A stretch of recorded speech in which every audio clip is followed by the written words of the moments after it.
Hello, this is Cardmates, and today we will talk about poker bankroll management.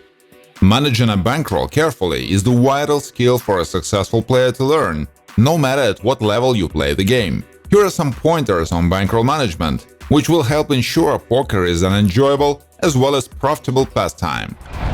What is a bankroll?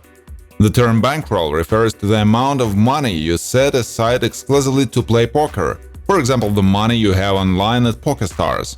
It is separate from all the other finances in your life. No matter how big your bankroll may be, there is always a risk that you could lose it all, and this should not impinge at all on any of your other day-to-day financial obligations.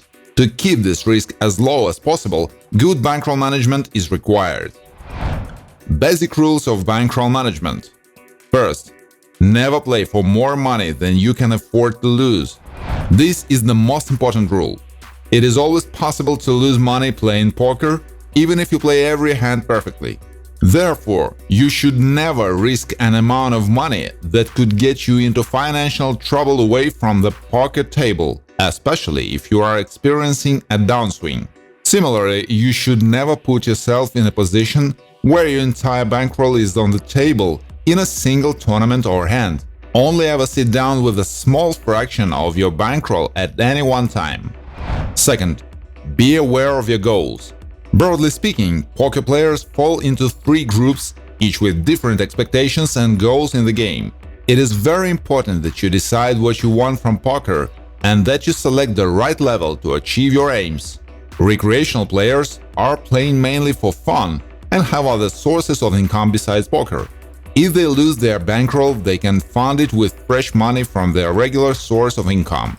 Serious players are good and profitable players, but do not depend only on poker for their income. It is not the end of the world if they lose their poker bankroll, but it will hurt.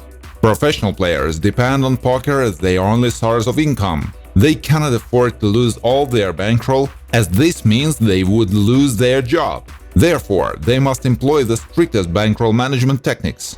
Third, do not play higher than your bankroll permits. The following information is intended to offer a good rule of thumb for bankroll requirements if you are playing sit-and-go tournaments and multi-table tournaments or fixed-limit Texas Hold'em.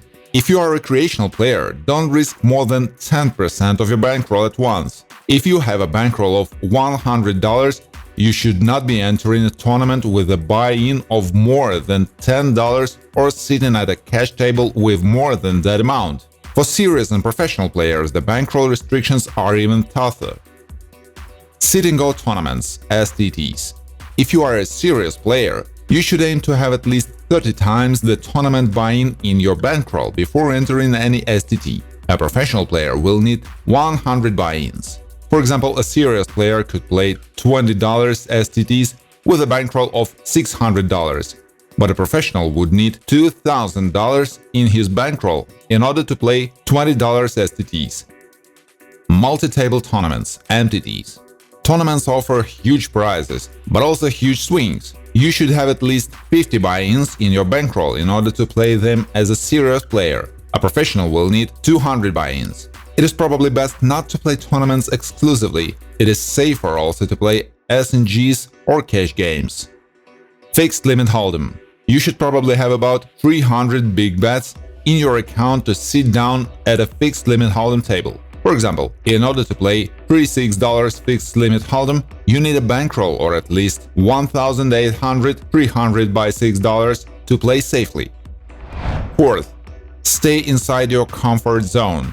If you start playing at a limit that you feel is too high, you should stop, even if you can afford to keep playing. It is easy to get nervous in these situations, which can lead to you no longer enjoying the game and making poor decisions. A competent poker player only plays within the limits in which he or she feels comfortable.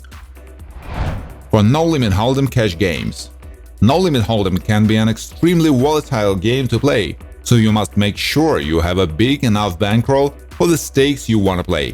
For example, if you are a recreational player and have less than $50, it is best only to play the 1-2 cents games. With a bankroll between $50 and $100, it's okay to play 2 5-cent games, etc. When you first sit down at a cash table, you are usually told the buy-in restrictions, i.e., the maximum and minimum amount a new player is permitted to bring to the table. But you will need the same total bankroll, whatever starting stack you choose to bring to the table. For example, if you buy in a 1-2 cents game for $1 instead of $2, you will risk less money in every hand, but the risk of losing all your money in one hand increases as well. Conclusion: even if you play with perfect strategy, there are times when you may experience a losing streak. On the other hand, sometimes you will experience periods where it feels as though you can do no wrong. But if you stick to the rules above, you will be able to survive these downswings and upswings by properly managing your bankroll. Stay confident, make the right plays, and you'll enjoy the game and make profit in the long run. Subscribe to Cardmates to learn more about your favorite game and your favorite players. Click on the bell to be the first to know about new videos.